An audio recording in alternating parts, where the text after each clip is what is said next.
1982 July 8 ബാഗ്ദാദിൽ നിന്ന് ഏതാണ്ട് 50 kilometre വടക്ക് മാറി ഈന്തപ്പനകൾ തണൽ വിരിച്ച പൊടി നിറഞ്ഞ ഒരു കാർഷിക ഗ്രാമമാണ് ദുജൈൽ. ആ ഗ്രാമത്തെ സംബന്ധിച്ചിടത്തോളം അതൊരു സാധാരണ പ്രഭാതമായിരുന്നില്ല. അത് ഭീകരതയുടെ, രക്തത്തിൻ്റെ, ഒരിക്കലും മാഞ്ഞു പോകാത്ത കണ്ണീരിൻ്റെ ഒരു കറുത്ത ദിനമായിരുന്നു. സൂര്യരശ്മി കിഴക്കുതിച്ച് തുടങ്ങുന്നതേ ഉണ്ടായിരുന്നുള്ളൂ. പക്ഷേ ദുജൈലിൻ്റെ ആകാശത്ത് അന്നൊരു ഇരുട്ട് പരന്നിരുന്നു. തലമുറകളായി അവിടെ തഴച്ചു വളർന്ന ഈന്തപ്പനകൾക്കിടയിലൂടെ ആണുങ്ങളെ അവരുടെ വീടുകളിൽ നിന്ന് വലിച്ചിഴച്ചു കൊണ്ടുപോകുമ്പോൾ കുട്ടികളുടെ നിലവിളികൾ അലമുറയിട്ടു. ആ നിലവിളികൾ തോട്ടങ്ങൾക്കുമേൽ ഒരു ദുശകനം പോലെ തങ്ങി നിന്നു. കൈക്കുഞ്ഞുങ്ങളെ മാറോട് ചേർത്ത് പിടിച്ച് സ്ത്രീകൾ നിസ്സഹായരായി നോക്കി നിന്നു. കാരണം ഇറാഖിൻ്റെ പ്രസിഡന്റ് സദ്ദാം ഹുസൈൻ്റെ സുരക്ഷാ സേന തങ്ങളുടെ മണ്ണിൽ ഒരു വ്യവസ്ഥാപിതമായ പീഡനത്തിനും കൊലപാതക പരമ്പരയ്ക്കും തുടക്കം കുറിക്കുകയായിരുന്നു. അവിടെയുണ്ടായിരുന്ന ഔദ്യോഗിക ക്യാമറാമാൻ ആ ഭീകര ദൃശ്യങ്ങളെല്ലാം ഒപ്പിയെടുത്തു. സ്വയം ഒരു വിധികർത്താവായി മാറിയ ഏകാധിപതിയുടെ ചോദ്യം ചെയ്യലുകൾ, ദയയ്ക്കായി കേണപേക്ഷിക്കുന്ന ഗ്രാമവാസികളുടെ ദയനീയ മുഖങ്ങൾ, അധികാരത്തിൻ്റെ തണുത്ത യാന്ത്രികമായ വേഗത, ചോദ്യം ചെയ്യലിൻ്റെ കൂടാരത്തിലേക്ക് വലിച്ചിഴക്കപ്പെട്ട യുവാക്കളിൽ ഒരാൾ ദീനമായി കേണു. തൻ്റെ തിരിച്ചറിയൽ കാർഡ് കാണിച്ചുകൊണ്ട് ദയവായി എന്നെ വിട്ടേക്കൂ, ഞാൻ പോപ്പുലർ ആർമിയിൽ സേവനം ചെയ്യുന്നവനാണ്. അവിടെ യാചനകളെല്ലാം ചെവിയില്ലാത്ത ഭിത്തികളിൽ തട്ടി തിരിച്ചു വന്നു. ദയ എന്ന വാക്ക് ആ നിമിഷം ദുജൈലിൻ്റെ മണ്ണിൽ നിന്ന് എന്നേക്കുമായി അപ്രത്യക്ഷമായിരുന്നു. സദ്ദാം ഹുസൈൻ്റെ കണ്ണുകളിൽ പ്രതികാരത്തിൻ്റെ തീ മാത്രമായിരുന്നു ജ്വലിച്ചിരുന്നത്. ആ ദിവസം പൊടിപടലങ്ങൾ അടങ്ങിയപ്പോഴേക്കും ദുജൈൽ ഗ്രാമം നിശബ്ദമായി. പക്ഷേ ആ നിശബ്ദത ഭയത്തിൻ്റെതായിരുന്നു. 1500-ലധികം പേരെ അറസ്റ്റ് ചെയ്തിരുന്നു. കൃത്യമായി പറഞ്ഞാൽ 148 പുരുഷന്മാരും ആൺകുട്ടികളും വധശിക്ഷയ്ക്ക് വിധേയരാകാൻ പോകുകയായിരുന്നു.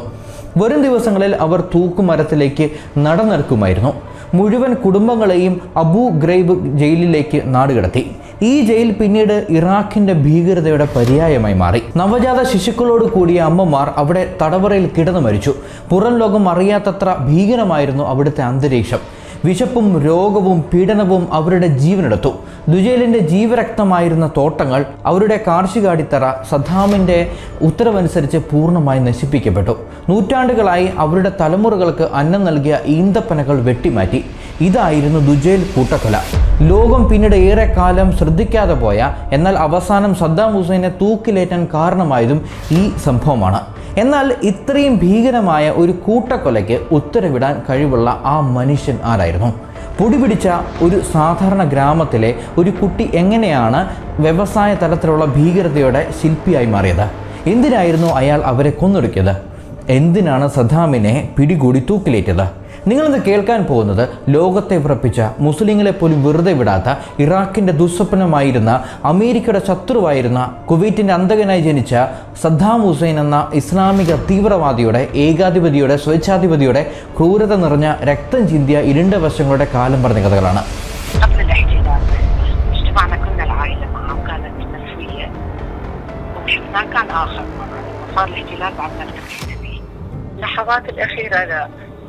إلى هاي اللحظة أنا مش شايفتها وأرفض أن أشوفها بصراحة، بس يعني أعرف تفاصيلها، لكن أنه أشاهدها بشكل كامل لا، أكيد لا، ولا مرة، ولا ناوية أشوفها.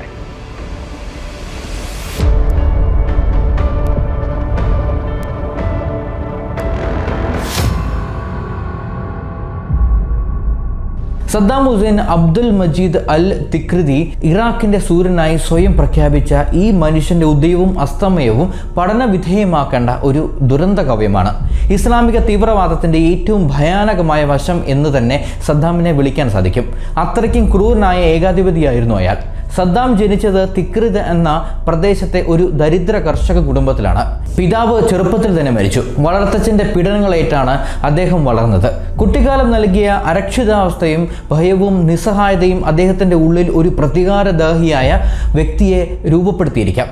ദാരിദ്ര്യത്തിൽ നിന്നും വിദ്യാഭ്യാസമില്ലായ്മയിൽ നിന്നും രക്ഷപ്പെടാൻ വേണ്ടിയുള്ള വെമ്പൽ അദ്ദേഹത്തെ രാഷ്ട്രീയത്തിലേക്ക് എത്തിച്ചു. ബാത്ത് പാർട്ടി എന്ന അന്നത്തെ വിപ്ലവ പ്രസ്ഥാനത്തിൽ അദ്ദേഹം ചേർന്നു. സദ്ദാമിൻ്റെ ഏറ്റവും വലിയ ആയുധം അദ്ദേഹത്തിൻ്റെ ക്രൂരമായ നിശ്ചയദാർഢ്യമായിരുന്നു. 1959 അന്നത്തെ പ്രധാനമന്ത്രിയായിരുന്ന അബ്ദുൽ കരീം ഖാസിമിനെ വധിക്കാൻ നടത്തിയ ശ്രമം പരാജയപ്പെട്ടെങ്കിലും സദ്ദാം തന്റെ പ്രതിച്ഛായയെ ഒരു അപകടകാരിയായ വിപ്ലവകാരിയെ ഉറപ്പിച്ചു. ഇറാഖിന്റെ മധ്യവടക്കൻ ഭാഗത്തുള്ള തിക്രിത്തിനടുത്ത് 1937 ഏപ്രിൽ 28 അൽ ഔജ എന്ന ദാരിദ്ര്യം നിറഞ്ഞ ഗ്രാമത്തിലാണ് സദ്ദാം ഹുസൈൻ അബ്ദുൽ മജീദ് അൽ തിക്രിതി ജനിച്ചത്. സദ്ദാമിന് ചെറുപ്പത്തിൽ പേരിന് ഒരു വിരോധാഭാസം ഉണ്ടായിരുന്നു. അചഞ്ചലനായി നിലകൊള്ളുന്ന പോരാളി എന്നാണ് സദ്ദാം എന്ന വാക്കിന്റെ അർത്ഥം. എന്നാൽ ബാല്യകാലം ഒരു അചഞ്ചലതയെയും കുറിക്കുന്നതായിരുന്നില്ല. ദുരന്തങ്ങളുടെയും ദാരിദ്ര്യത്തിന്റെയും കൈപ്പേറിയ കഥയായിരുന്നു അത്. സദ്ദാം ജനിക്കുന്നതിന് മുൻപ് തന്നെ അദ്ദേഹത്തിന്റെ പിതാവ് ഹുസൈൻ അബ്ദുൽ മജീദ് മരണപ്പെട്ടു. അതേ സമയത്ത് തന്നെ സദ്ദാമിന്റെ ജ്യേഷ്ഠൻ ക്യാൻസർ ബാധിച്ചു മരിച്ചു. ഈ ഇരട്ട ദുരന്തങ്ങൾ സദ്ദാമിന്റെ അമ്മയായ സുബ്ബാത്തുൽഫ അൽ മുസല്ലത്തിനെ ആഴത്തിൽ തകർത്തു. ആ വേദനയുടെ ആഴം എത്രത്തോളം ഉണ്ടായിരുന്നു എന്നതിന്റെ സൂചനയായി ഗർഭം അലസിപ്പിക്കാനും ആത്മഹത്യ ചെയ്യാനും അവർ ശ്രമിച്ചു. ഒരു അമ്മയുടെ മനസ്സിൽ മരണം വരെ ആഗ്രഹിക്കപ്പെടുന്ന അവസ്ഥയിലേക്കാണ് ആ സ്ത്രീ എത്തിയത്. സദ്ദാം പിറന്നു വീണപ്പോൾ സുബൈക്ക് ആ കുഞ്ഞിനെ ഒന്നും ചെയ്യാൻ കഴിയുമായിരുന്നില്ല. സ്വന്തം മകനെ സ്നേഹിക്കാൻ കഴിയാത്ത മാനസികാവസ്ഥയിലായിരുന്നു ആ മാതാവ്. ഇതോടെ ആ പിഞ്ചു കുഞ്ഞിനെ ഒരു അമ്മാവൻ ഏറ്റെടുത്തു വളർത്തി. എന്നാൽ ബാല്യകാല വാത്സല്യം അധികകാലം നീണ്ടില്ല. കുറച്ചു കാലത്തിന് ശേഷം അമ്മ ഇബ്രാഹിം അൽ ഹസനെ വിവാഹം കഴിച്ചു. ഇബ്രാഹിം അൽ ഹസൻ ഒരു കഠിന സ്വഭാവിയായ ഒരു രണ്ടാനച്ഛനായിരുന്നു. CIA ഒരു മനഃശാസ്ത്ര വിശകലനം അനുസരിച്ച് ഇബ്രാഹിം പതിവായി സദ്ദാമിനെ മർദ്ദിക്കുമായിരുന്നു. ചിലപ്പോൾ വെറുതെ ഉണർത്താൻ വേണ്ടിയായിരുന്നു ആ മർദ്ദനം പോലും. ഈ ക്രൂരത ഏകദേശം 10 വയസ്സ് വരെ ആ കുട്ടിക്ക് സഹിക്കേണ്ടി വന്നു. അവസാനം മർദ്ദനങ്ങൾ സഹിക്കവയ്യാതെ സദ്ദാം ബാഗ്ദാദിലേക്ക് പലായനം ചെയ്തു. അവിടെ അമ്മയുടെ സഹോദരനായ ഖൈറല്ല തൽഫയുടെ കൂടെ താമസം ആരംഭിച്ചു. ഇനിയാണ് സദ്ദാം എന്ന ക്രൂരൻ ഉണ്ടാകുന്നത്. സദ്ദാമിന്റെ ലോകവീക്ഷണത്തെ രൂപപ്പെടുത്തിയ പിതൃതുല്യനായ വ്യക്തിയായി ഖൈറല്ല തൽഫ മാറി.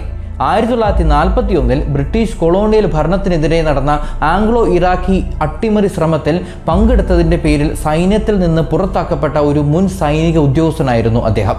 തൽഫ ഒരു തികഞ്ഞ അറബ് ദേശീയവാദിയും കടുത്ത സുന്നി മുസൽമാനും വർഗീയവാദിയുമായിരുന്നു. ബ്രിട്ടീഷ് വിരുദ്ധ പ്രവർത്തനങ്ങളുടെ പേരിൽ ജയിൽവാസം അനുഭവിച്ച തൽഫ ഹ്രസ്വമായ ആംഗ്ലോ ഇറാഖി യുദ്ധത്തിൽ നാസികൾക്ക് അനുകൂലമായ ദേശീയവാദികളോടൊപ്പം ചേർന്ന് പോരാടിയിരുന്നു. അദ്ദേഹത്തിന്റെ രാഷ്ട്രീയ നിലപാടുകൾ അതീവ വിഷലിപ്തമായിരുന്നു. 1940 തൽഫ എഴുതിയ ഒരു കുപ്രസിദ്ധ ലഘുലേഖയുടെ തലക്കെട്ട് ഇതാണ്: ദൈവം സൃഷ്ടിക്കാൻ പാടില്ലായിരുന്ന 3 കാര്യങ്ങൾ, പേർഷ്യക്കാർ, ജൂതന്മാർ, ഈച്ചകൾ. ഈ വംശീയ വിദ്വേഷത്തിന്റെ ക്രൂരമായ പ്രകടനത്തെ പത്രപ്രവർത്തകനായ കോൺ കഫ്ലിൻ മെയിൻ ക്യാമ്പിനെ അനുകരിക്കാൻ ഇറാഖ് നടത്തിയ ദുർബലമായ ശ്രമം എന്നാണ് വിശേഷിപ്പിച്ചത്. ബാഗ്ദാദിലെത്തിയ യുവ സദ്ദാം ഈ വിഷലിപ്തമായ പ്രത്യയശാസ്ത്രത്തിൽ പൂർണ്ണമായും മുഴുകി. അൽ ഔജയിലെ പൊടി നിറഞ്ഞ വഴികൾ മാഞ്ഞ് തന്റെ അമ്മാവന്റെ വീട്ടിലെ തീന്മേശ സംഭാഷണങ്ങൾ വിപ്ലവ രാഷ്ട്രീയത്തെക്കുറിച്ചായി. അവിടെ ദേശീയവാദത്തിന്റെ തീവ്രമായ ചർച്ചകളായിരുന്നു ഉണ്ടായിരുന്നത്. 1940കളിലും 1950കളിലും ഇറാഖ് ഭരിച്ചിരുന്നത് ഹാഷിമേറ്റ് രാജാവായിരുന്നു. നാമമാത്രമായ സ്വതന്ത്ര രാജ്യമായിരുന്നെങ്കിലും ബ്രിട്ടീഷ് സാമ്രാജ്യത്വ താൽപ്പര്യങ്ങൾക്ക് ആഴത്തിൽ സ്വാധീനമുണ്ടായിരുന്ന ഒരു ഭരണകൂടമായിരുന്നു അത്. തൽഫയെ പോലെ അറബ് ദേശീയവാദികൾക്ക് ഈ രാജവാഴ്ച കൊളോണിയൽ അടിച്ചമർത്തലുമായി സഹകരിക്കുന്നതിന്റെ പ്രതീകമായിരുന്നു. ഉപേക്ഷിക്കപ്പെടൽ, ദാരിദ്ര്യം, ആദ്യകാലത്തെ കായികമായ അക്രമങ്ങൾ എന്നിവയുടെ എല്ലാം അനുഭവങ്ങൾ ഈ തീവ്രമായ രാഷ്ട്രീയ പ്രത്യയശാസ്ത്രവുമായി കൂടിച്ചേർന്ന് സദ്ദാമിൽ ഒരു പ്രത്യേക വ്യക്തിത്വം രൂപപ്പെടുത്തി. അമ്മാവന്റെ വീട്ടിലെ ഓരോ പാഠവും ലോകത്തെക്കുറിച്ചുള്ള തന്റെ ധാരണയെ ശക്തിപ്പെടുത്തി. കൗമാരമായപ്പോഴേക്കും സദ്ദാം ഗോത്രപരമായ കൂറ്, തീവ്രമായ ദേശീയവാദം, അക്രമം പ്രയോഗിക്കാനുള്ള കഴിവ്, തീവ്രവാദം എന്നിവയിൽ ശ്രദ്ധേയനായ ഒരു യുവാവായി വളർന്നു. ബാല്യകാലത്തെ അഭാവങ്ങളും മാതാപിതാക്കളുടെ സ്നേഹമില്ലായ്മയും അമ്മാവന്റെ തീവ്രമായ ഉപദേശങ്ങളും അദ്ദേഹത്തിന്റെ വ്യക്തിത്വത്തിൽ മാറ്റങ്ങൾ വരുത്തി. അധികാരം നേടാൻ ആകർഷിക്കപ്പെടുകയും അത് നിലനിർത്താൻ ഏത് ശക്തിയും ഉപയോഗിക്കാൻ തയ്യാറുള്ള ഒരു വ്യക്തിയായി അദ്ദേഹം മാറി. ദാരിദ്ര്യവും ക്രൂരതയും രാഷ്ട്രീയ വിദ്വേഷവും ചേർന്ന് രൂപപ്പെടുത്തിയ ആ അചഞ്ചലനായ പോരാളി പിന്നീട് ലോകം കണ്ട ഏറ്റവും ക്രൂരനായ സ്വേച്ഛാധിപതികളിൽ ഒരാളായി മാറുകയായിരുന്നു. അമ്മാവന്റെ വിഷം നിറഞ്ഞ ചിന്തകൾ ആ ചെറുപ്പക്കാരൻ്റെ ഭാവി ജീവിതത്തിൻ്റെ ദിശ നിർണയിച്ചുകൊണ്ട് ഇറാഖിൻ്റെ ചരിത്രത്തിൽ രക്തം പുരണ്ട ഒരു അധ്യായം എഴുതി ചേർക്കാൻ കാരണമായി. അറേബ്യൻ മണ്ണിൽ എവിടെയും അധികാരത്തിൻ്റെ കൊടുങ്കാറ്റ് വീശിയ ഒരു കാലം. 1957 വെറും 20 വയസ്സ് മാത്രം പ്രായമുള്ള ഒരു യുവാവ് സദ്ദാം ഹുസൈൻ രാഷ്ട്രീയ കളരിയിലേക്ക് കാലെടുത്ത് വെച്ചു. അദ്ദേഹം ചേർന്നത് അറബ് സോഷ്യലിസ്റ്റ് ബാത്ത് പാർട്ടിയിലായിരുന്നു. കേവലം ഒരു രാഷ്ട്രീയ കക്ഷി എന്നതിലുപരി എല്ലാ അറബ് രാഷ്ട്രങ്ങളെയും ഒറ്റ സോഷ്യലിസ്റ്റ് കൊടിക്കീഴിൽ ഏകീകരിക്കാൻ ലക്ഷ്യമിട്ട ഒരു സർവ്വ അറബ് ദേശീയ പ്രസ്ഥാനം, അതായത് പാൻ അറബ് നാഷണലിസ്റ്റ് മൂവ്മെന്റ് ആയിരുന്നു അത്. സദ്ദാമിന്റെ ബാല്യവും വളർച്ചയും അയാളുടെ രാഷ്ട്രീയ വീക്ഷണത്തിന് വളമായി. അറബ് ദേശീയത, സാമ്രാജ്യത്വ വിരുദ്ധത, സോഷ്യലിസം എന്നിവ സമന്വയിപ്പിച്ച ബാത്ത് പ്രത്യയശാസ്ത്രം ആ യുവ മനസ്സിൽ അലകൾ സൃഷ്ടിച്ചു. ദാരിദ്ര്യത്തിലും സാധാരണക്കാരന്റെ ചുറ്റുപാടിലും വളർന്നു വന്ന സദ്ദാമിനെ പോലുള്ള ഒരാൾക്ക് അധികാരം നേടാനുള്ള ഏക വഴി രാഷ്ട്രീയമായിരുന്നു. കാരണം അക്കാലത്തെ ഇറാഖി രാഷ്ട്രീയം ഒരു തിളച്ചുമറിയുന്ന പാത്രം പോലെയായിരുന്നു. അട്ടിമറികളും അതിനെതിരായുള്ള പ്രത്യാക്രമണങ്ങളും ദിനചര്യമായി മാറിയ ഒരു കാലമായിരുന്നു അത്. അതുകൊണ്ട് തന്നെ സ്വന്തം കഴിവും ആദർശങ്ങളോടുള്ള പ്രതിബദ്ധതയും കൊണ്ട് അധികാരം പിടിച്ചെടുക്കാൻ സാധിക്കുമെന്ന വിശ്വാസം സദ്ദാമിൽ അടിയുറച്ചു. ബാത്ത് പാർട്ടിക്ക് വേണ്ടി സദ്ദാം ഹുസൈൻ പങ്കെടുത്ത ആദ്യത്തെ പ്രധാന ഓപ്പറേഷൻ 1959 ഒരു വർഷം മുമ്പ് 1958 ഇറാഖിലെ രാജവാഴ്ച അട്ടിമറിച്ച് അധികാരം പിടിച്ചെടുത്ത പ്രധാനമന്ത്രി അബ്ദുൽ കരീം ഖാസിമിനെ വധിക്കാനുള്ള പദ്ധതിയായിരുന്നു അത്. ഖാസിം രാജവാഴ്ച അവസാനിപ്പിച്ചെങ്കിലും അറബ് ദേശീയവാദികളെ തൃപ്തിപ്പെടുത്തിയില്ല. ഈജിപ്തിലെ ഗമാൽ അബ്ദെൽ നാസറിന്റെ നേതൃത്വത്തിലുള്ള യുണൈറ്റഡ് അറബ് റിപ്പബ്ലിക്കുമായി ഇറാഖിനെ ലയിപ്പിക്കാൻ അദ്ദേഹം വിസമ്മതിച്ചു. ഇത് ബാത്ത് പാർട്ടിയെയും മറ്റ് ദേശീയവാദികളെയും പ്രകോപിപ്പിച്ചു. 1959 ഒക്ടോബർ 7 സദ്ദാമും ഒരു സംഘം ഗൂഢാലോചകരും ചേർന്ന് ബാഗ്ദാദിൽ വെച്ച് ഖാസിമിന്റെ വാഹന വ്യൂഹത്തെ ആക്രമിച്ചു.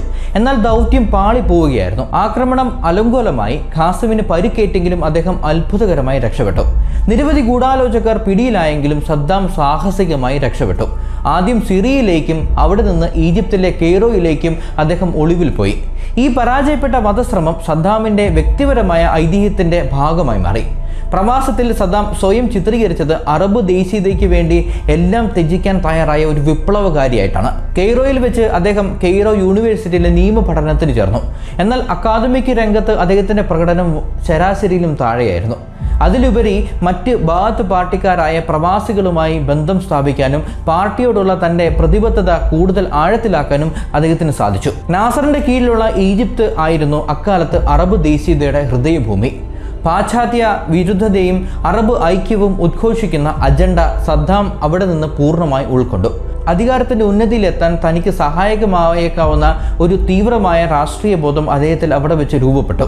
1963 ബാത്ത് പാർട്ടി ഒടുവിൽ ഇറാഖിൽ അധികാരം പിടിച്ചെടുത്തു. ഒരു സൈനിക അട്ടിമറിയിലൂടെ ഖാസിമിന്റെ ഭരണം തകർത്തു. ഈ സമയത്താണ് സദ്ദാം ബാഗ്ദാദിലേക്ക് മടങ്ങിയെത്തിയത്. പക്ഷേ ആ ബാത്ത് സർക്കാരിന്റെ ആയുസ് വളരെ കുറവായിരുന്നു. പാർട്ടിക്കുള്ളിലെ ആഭ്യന്തര ഭിന്നതകളും 1963 നവംബറിൽ നടന്ന മറ്റൊരു അട്ടിമറിയും ബാത്ത് പാർട്ടിയെ അധികാരത്തിൽ നിന്ന് പുറത്താക്കി. തുടർന്നുള്ള 5 വർഷം സദ്ദാം ഒളിവിൽ പ്രവർത്തിച്ചു. ഈ കാലയളവ് അദ്ദേഹത്തിന് നിർണായകമായിരുന്നു. ബാത്ത് പാർട്ടിയുടെ രഹസ്യ സെല്ലുകൾ സംഘടിപ്പിക്കുക, പാർട്ടി പ്രവർത്തനങ്ങൾ ഏകോപിപ്പിക്കുക, അടുത്ത അട്ടിമറിക്ക് തയ്യാറെടുക്കുക എന്നിവയിലായിരുന്നു അദ്ദേഹത്തിന്റെ ശ്രദ്ധ. ഈ കാലഘട്ടത്തിൽ 1963 തന്നെ സദ്ദാം തന്റെ അമ്മാവനായ ഖൈറല്ല തൽഫയുടെ മകളായ സാജിദയെ വിവാഹം ചെയ്തു. ഇത് അദ്ദേഹത്തിന് ഗോത്രപരവും രാഷ്ട്രീയപരവുമായ പിന്തുണയും ബന്ധങ്ങളും കൂടുതൽ ദൃഢമാക്കാൻ സഹായിച്ചു. ഈ ഒളിവിലെ വർഷങ്ങൾ സദ്ദാമിനെ ഒരു സാധാരണ യുവ തുർക്കിയിൽ നിന്ന് അച്ചടക്കമുള്ള തന്ത്രശാലിയായ ഒരു ഓപ്പറേറ്റീവായി രൂപാന്തരപ്പെടുത്തി. ക്ഷമ, രഹസ്യാത്മകത, ആഭ്യന്തര സുരക്ഷയുടെ പ്രാധാന്യം എന്നിവ അദ്ദേഹം നന്നായി പഠിച്ചു. ഒരു രാഷ്ട്രീയ പ്രസ്ഥാനം അടിത്തട്ടിൽ നിന്ന് എങ്ങനെയാണ് പ്രവർത്തിക്കേണ്ടതെന്നും അധികാരം നേടാൻ വേണ്ടത് കേവലം പ്രത്യയശാസ്ത്രം മാത്രമല്ല, മറിച്ച് എതിരാളികളെ ഇല്ലാതാക്കാനുള്ള നിർഭയമായ മനോഭാവം കൂടിയാണെന്നും ബാത്ത് പാർട്ടിയുടെ ഈ രഹസ്യ പ്രവർത്തന കാലം സദ്ദാമിനെ പഠിപ്പിച്ചു. 1968 ആയപ്പോഴേക്കും സദ്ദാം വീണ്ടും അധികാരം പിടിച്ചെടുക്കാൻ പൂർണ്ണമായി സജ്ജനായിരുന്നു. ഈ തവണ അധികാരം പിടിച്ചാൽ അത് ഒരിക്കലും കൈവിട്ടു പോകില്ലെന്ന് അയാൾ ദൃഢനിശ്ചയം ചെയ്തിരുന്നു. അധികാരം നിലനിർത്താൻ ഏത് അറ്റം വരെയും പോകാൻ സദ്ദാം തയ്യാറായിരുന്നു. അങ്ങനെ 1968 ജൂലൈ 17 ഇറാഖിന്റെ ഭരണ ചരിത്രത്തിലെ നിർണായകമായ ഒരു പ്രഭാതമായിരുന്നു. ബാത്ത് പാർട്ടി ഒരു തുള്ളി ചോര പോലും ചിന്താതെ മിന്നൽ വേഗത്തിൽ അന്ന് പ്രസിഡന്റ് ആയിരുന്ന അബ്ദുൾ റഹ്മാൻ ആരിഫിനെ സ്ഥാനഭ്രഷ്ടനാക്കി അധികാരം പിടിച്ചെടുത്തു. ഇത് കേവലം ഒരു അട്ടിമറി ആയിരുന്നില്ല, ഇറാഖിന്റെ ഭാവിയെ തന്നെ മാറ്റിമറിച്ച ഒരു വിപ്ലവമായിരുന്നു. ഈ അധികാര മാറ്റത്തിന്റെ മുൻനിരയിൽ ഉണ്ടായിരുന്നത് മുതിർന്ന ബാത്തിസ്റ്റ് നേതാവും സദ്ദാമിന്റെ വിദൂര ബന്ധുവുമായിരുന്ന ജനറൽ അഹമ്മദ് ഹസൻ അൽ ബക്കർ ആയിരുന്നു. അദ്ദേഹം പുതിയ പ്രസിഡന്റായി സ്ഥാനമേറ്റു. എന്നാൽ ഈ നാടകീയമായ രംഗത്ത് അധികമാരും ശ്രദ്ധിക്കാതെ എന്നാൽ ഏറ്റവും പ്രധാനിയായി 30 വയസ്സ് മാത്രം പ്രായമുള്ള സദ്ദാം ഹുസൈൻ എന്ന യുവ നേതാവും ഉണ്ടായിരുന്നു. സദ്ദാം ഹുസൈനെ രാജ്യത്തിന്റെ പരമോന്നത ഭരണസമിതിയായിരുന്ന വിപ്ലവ കമാൻഡ് കൗൺസിലിന്റെ, അതായത് RCC വൈസ് ചെയർമാനായും രാജ്യത്തിന്റെ വൈസ് പ്രസിഡന്റായി നിയമിച്ചു. ഈ പദവി കടലാസിലെ കേവലം ഒരു സ്ഥാനമായിരുന്നില്ല, മറിച്ച് സദ്ദാം ഹുസൈൻ എന്ന ഭീകരനായ ഭരണാധികാരിയുടെ അരങ്ങേറ്റമായിരുന്നു. ഔദ്യോഗികമായി അൽ ബക്കറാണ് രാജ്യത്തിന്റെ തലവനെങ്കിലും അധികാരത്തിന്റെ യഥാർത്ഥ ശില്പം പണിതത് സദ്ദാമായിരുന്നു. നാമമാത്രമായ പദവികൾക്കപ്പുറം രാജ്യത്തിന്റെ ആഭ്യന്തര സുരക്ഷാ വിഭാഗത്തിന്റെ മുഴുവൻ ചുമതലയും സദ്ദാം ഏറ്റെടുത്തു. ഇവിടെ നിന്നാണ് അദ്ദേഹത്തിന്റെ ഇരുണ്ട ഭരണകൂടത്തിന്റെ അടിത്തറ രൂപപ്പെടുന്നത്. സോവിയറ്റ് യൂണിയന്റെ KGB, കിഴക്കൻ ജർമ്മനിയുടെ സ്റ്റാസി തുടങ്ങിയ ചാര സംഘടനകളുടെ മാതൃകയിൽ സദ്ദാം ഒരു അതിവിശാലമായ ചാര രഹസ്യ പോലീസ് ശൃംഖല രാജ്യത്ത് സ്ഥാപിച്ചു. അവർ 3 വിഭാഗത്തിലായിരുന്നു പ്രവർത്തിച്ചിരുന്നത്. ചാരന്മാർ, അതായത് സാധാരണക്കാർക്കിടയിലും സർക്കാർ സ്ഥാപനങ്ങളിലും ഭരണം വിമർശിക്കുന്നവരെയും വിയോജിപ്പുള്ളവരെയും കണ്ടെത്താൻ നിയോഗിക്കപ്പെട്ടവർ. രഹസ്യ പോലീസ്, അതായത് ഈ വിവരങ്ങളുടെ അടിസ്ഥാനത്തിൽ പ്രവർത്തിക്കുന്ന ആരെയും ചോദ്യം ചെയ്യാനും തടവിലാക്കാനും എന്തിനും അധികാരമുള്ള ഭീകര വിഭാഗം. ഇന്റലിജൻസ് സേവനമുള്ള വേറൊരു വിഭാഗം, അതായത് പാർട്ടിക്കുള്ളിലും സൈന്യത്തിലും മറ്റ് അധികാര കേന്ദ്രങ്ങളിലും സദ്ദാമിനെതിരെ ഉയർന്നു വരാനിടയുള്ള എല്ലാ ഭീഷണികളെയും അടിച്ചമർത്താൻ രൂപീകരിച്ച പ്രത്യേക വിഭാഗം. ഈ സംവിധാനം സദ്ദാമിന്റെ കയ്യിലെ ഏറ്റവും മൂർച്ചയേറിയ ആയുധമായി മാറി. അത്ഭുത ലോകത്തെ ജിന്നിനെ പോലെ ഭാവനപരമോ ആയ എല്ലാ ഭീഷണികളെയും ഈ സംവിധാനം ഇല്ലാതാക്കി. പേടിപ്പെടുത്തുന്ന ഈ അധികാര ശ്രേണി സദ്ദാമിന്റെ സ്വകാര്യ ഭരണകൂടമായി പരിഗണിച്ചു. ബാഗ്ദാദിലെ അധികാരത്തിന്റെ ഇടനാഴികളിൽ സദ്ദാം ഒരു യന്ത്രത്തെ പോലെ രാപ്പകലില്ലാതെ പണിയെടുത്തിരുന്നു. ഒരു ദിവസം 18 മണിക്കൂർ വരെ അദ്ദേഹം ജോലി ചെയ്തിരുന്നു എന്ന് പറയപ്പെടുന്നു. ബാത്ത് പാർട്ടിയുടെ ഭരണപരമായ ഓരോ കാര്യവും അദ്ദേഹം നേരിട്ട് നിരീക്ഷിച്ച് നിയന്ത്രിച്ചു. മൈക്രോ മാനേജ്മെന്റ് എന്ന ഭരണരീതിയുടെ മൂർത്തിഭാവമായിരുന്നു അദ്ദേഹം. അധികാരം നിലനിർത്താൻ സദ്ദാം 2 തന്ത്രങ്ങളാണ് ഒരുമിച്ച് പ്രയോഗിച്ചത്: ഗോത്രബന്ധങ്ങളും ഭയവും. അതായത് തൻ്റെ സ്വന്തം ഗോത്രമായ തിക്രത്തിൽ നിന്നുള്ളവരെയും അടുത്ത ബന്ധുക്കളെയും അദ്ദേഹം പ്രധാന ഉന്നത സ്ഥാനത്തിലേക്ക് നിയമിച്ചു. ഇത് തന്നെ ചോദ്യം ചെയ്യാത്ത ഒരു കൂറ് ഉറപ്പുവരുത്തി. കൂറ് നിലനിർത്താനുള്ള പ്രതിഫലമായി അവർക്ക് പദവികളും സമ്പത്തും ലഭിച്ചു. രണ്ടാമത്തേതാണ് ഭയം. അദ്ദേഹത്തെ സേവിക്കുന്നതിൽ പരാജയപ്പെടുന്നവർക്കും അദ്ദേഹത്തിന്റെ വിശ്വസ്തത ചോദ്യം ചെയ്യുന്നവർക്കും ഒരേ ഒരു വിധിയെ ഉണ്ടായിരുന്നുള്ളൂ: അപ്രത്യക്ഷമാവുക. സദ്ദാമിന്റെ മുന്നിൽ നിന്ന് അപ്രത്യക്ഷമാകുന്ന വ്യക്തികൾ ഭൂമുഖത്തു നിന്ന് തന്നെ മാഞ്ഞുപോയിരുന്നു. ഈ ഭീകരമായ ഭയം പാർട്ടിക്കുള്ളിലും രാജ്യത്തും അദ്ദേഹത്തിന്റെ ചോദ്യം ചെയ്യപ്പെടാനാകാത്ത അധികാരം നൽകി. സദ്ദാമിന്റെ ഭരണത്തിന്റെ ഏറ്റവും വിപ്ലവകരമായ നീക്കം രാജ്യത്തിന്റെ സാമ്പത്തിക നയങ്ങളിലായിരുന്നു. 1972 അദ്ദേഹം ഇറാഖിലെ എണ്ണ വ്യവസായത്തെ ദേശീയവൽക്കരിച്ചു. അതുവരെ ഇറാഖിന്റെ എണ്ണ ഖനനത്തിന്റെ കുത്തക കൈയാളിയിരുന്നത് പാശ്ചാത്യ രാജ്യങ്ങളുടെ വൻകിട കമ്പനികളായിരുന്നു. സദ്ദാം ധീരമായി അവരിൽ നിന്ന് അധികാരം പിടിച്ചെടുക്കുകയും എണ്ണയിൽ നിന്നുള്ള വരുമാനം മുഴുവൻ രാജ്യത്തിന്റെ ഖജനാവിലേക്ക് എത്തിക്കുകയും ചെയ്തു. 1970കളിൽ ആഗോളതലത്തിൽ എണ്ണവില കുതിച്ചുയർന്നത് ഇറാഖിന് ഒരു അനുഗ്രഹമായി മാറി. രാജ്യത്തിന് അനന്തമായ സമ്പത്ത് ലഭിച്ചു. ഈ സമ്പത്ത് സദ്ദാം കേവലം ദൂർത്തടിച്ചില്ല, അടിസ്ഥാന സൗകര്യ വികസനം, അതായത് റോഡുകൾ, പാലങ്ങൾ, ഡാമുകൾ തുടങ്ങിയ വൻകിട പദ്ധതികൾക്ക് ഫണ്ട് നൽകി. അതോടൊപ്പം തന്നെ സൈനികാധുനികവൽക്കരണം, അതായത് സൈന്യത്തെ ശക്തിപ്പെടുത്താനും ആധുനിക ആയുധങ്ങൾ വാങ്ങാനും ഈ പണം ഉപയോഗിച്ചു. അതോടൊപ്പം തന്നെ വിദ്യാഭ്യാസവും ആരോഗ്യവും വളർത്തിയെടുത്തു. സൗജന്യവും നിലവാരമുള്ളതുമായ വിദ്യാഭ്യാസ ആരോഗ്യ സംവിധാനങ്ങൾ രാജ്യത്തുടനീളം സ്ഥാപിച്ചു. ഇതെല്ലാം പുറം ലോകത്തിന് ഇറാഖിനെ ഒരു വികസിച്ചുകൊണ്ടിരിക്കുന്ന രാജ്യമായി കാണിച്ചു. എന്നാൽ ഈ വികസനത്തിന്റെ മറവിൽ ഭീകരതയുടെ ഉപകരണങ്ങൾ കൂടുതൽ പൂർണ്ണതയിലേക്ക് എത്തിക്കൊണ്ടിരുന്നു. ഈ വികസനത്തിനൊപ്പം സദ്ദാം തന്റെ വ്യക്തിപൂജ, അതായത് കൾട്ട് ഓഫ് പേഴ്സണാലിറ്റി, രാജ്യത്തിന്റെ ഓരോ മുക്കിലും മൂലയും സ്ഥാപിച്ചു. ഭീമാകാരമായ ഛായാചിത്രങ്ങൾ, ഇറാഖിന്റെ എല്ലാ നഗരങ്ങളിലും പട്ടണങ്ങളിലും സദ്ദാം ഹുസൈന്റെ ഭീമാകാരമായ ചിത്രങ്ങൾ പ്രത്യക്ഷപ്പെട്ടു. രാജ്യത്തിന്റെ മാധ്യമങ്ങൾ സദ്ദാമിന്റെ ജ്ഞാനം, ശക്തി, ദീർഘവീക്ഷണം എന്നിവയെ പ്രകീർത്തിക്കുന്ന അനന്തമായ പ്രചാരണങ്ങൾ പ്രക്ഷേപണം ചെയ്തു. എല്ലാ പ്രധാന നഗരങ്ങളിലും അദ്ദേഹത്തിന്റെ പ്രതിമകൾ ഉയർന്നു. കുട്ടികളെ രാജ്യത്തിന്റെ പിതാവ്, നേതാവ്, അതായത് ഫാദർ, ലീഡർ തുടങ്ങിയ പേരുകളിലൂടെ അദ്ദേഹത്തെ ആരാധിക്കാൻ പഠിപ്പിച്ചു. സ്കൂളുകൾ, ആശുപത്രികൾ, പൊതു ഇടങ്ങൾ എന്നിവയ്ക്ക് അദ്ദേഹത്തിന്റെ പേര് നൽകി. പുറമെ വികസനത്തിന്റെയും സമൃദ്ധിയുടെയും മുഖംമൂടി അണിഞ്ഞ ഈ ഭരണകൂടത്തിന്റെ അടിത്തട്ടിൽ സദ്ദാമിന്റെ എതിരാളികളെ ഇല്ലാതാക്കുന്ന രഹസ്യ സംവിധാനം പൂർണ്ണ സജ്ജമായിരുന്നു. 1970കളുടെ മധ്യത്തോടെ ബാത്ത് പാർട്ടിക്കുള്ളിലെ തന്റെ എല്ലാ എതിരാളികളെയും സദ്ദാം തന്ത്രപരമായി ഒറ്റപ്പെടുത്തുകയും ഒഴിവാക്കുകയും ചെയ്തു. പ്രസിഡന്റ് അൽ ബക്കർ വയസ്സായതിനാലും വർദ്ധിച്ചു വരുന്ന ആരോഗ്യ പ്രശ്നങ്ങളാലും അധികാരം നഷ്ടപ്പെട്ടതിനാലും നാമമാത്രമായ ഒരു ഭരണത്തലവനായി ഒതുങ്ങി. രാജ്യത്തിന്റെ എല്ലാ അധികാര കേന്ദ്രങ്ങളുടെയും നിയന്ത്രണ ചരടുകൾ സദ്ദാമിന്റെ കൈകളിലായിരുന്നു. രഹസ്യ പോലീസ്, സൈന്യം, പാർട്ടി സംവിധാനം എല്ലാം സദ്ദാമിന്റെ കൈകളിലായിരുന്നു. അൽ ബക്കറുടെ ആരോഗ്യം ക്ഷയിച്ചപ്പോൾ തന്ത്രശാലിയായ സദ്ദാം അദ്ദേഹത്തെ രാജിവെക്കാൻ പ്രേരിപ്പിച്ചു. അങ്ങനെ 1979 ജൂലൈ 16 ലോകം ഉറ്റുനോക്കിയ ആ ദിനം വന്നെത്തി. സദ്ദാം ഹുസൈൻ ഔദ്യോഗികമായി ഇറാഖിന്റെ പ്രസിഡന്റായി പൂർണ്ണ അധികാരം ഏറ്റെടുത്തു. 31-ാം വയസ്സിൽ ഒരു അട്ടിമറിയുടെ ഭാഗമായി അധികാരത്തിന്റെ ഇടനാഴിയിൽ പ്രവേശിച്ച സദ്ദാം 42-ാം വയസ്സിൽ അതിക്രൂരനായ ഒരു ഏകാധിപതിയായി ഇറാഖിന്റെ സിംഹാസനം ഉറപ്പിച്ചു. അതോടെ ഇറാഖിന്റെ ചരിത്രത്തിലെ ഏറ്റവും ഇരുണ്ട യുഗത്തിന് തുടക്കമായി. ഇനിയാണ് കഥ മാറുന്നത്. ഇറാഖിന്റെ അധികാര സിംഹാസനം ഏറ്റെടുത്ത ശേഷം കേവലം 6 ദിവസങ്ങൾക്കകം സദ്ദാം ഹുസൈൻ ആധുനിക ചരിത്രത്തിലെ ഏറ്റവും ഭീകരമായ രാഷ്ട്രീയ ഭീകരപ്രവർത്തനങ്ങളിൽ ഒന്നിന് അരങ്ങൊരുക്കി. 1979 ജൂലൈ 22 ബാഗ്ദാദിലെ ചരിത്ര പ്രധാനമായ അൽ ഖുൽദ് ഹാളിൽ ബാത്ത് പാർട്ടിയുടെ ഒരു പ്രത്യേക സമ്മേളനം വിളിച്ചു ചേർക്കപ്പെട്ടു. ഏകദേശം 100ഓളം വരുന്ന പാർട്ടിയിലെ ഉന്നത നേതാക്കളാണ് ആ ഹാളിൽ ഒരുമിച്ചത്. തങ്ങളെ കാത്തിരിക്കുന്നത് എന്താണെന്ന് അന്നും ആരും അറിഞ്ഞില്ല.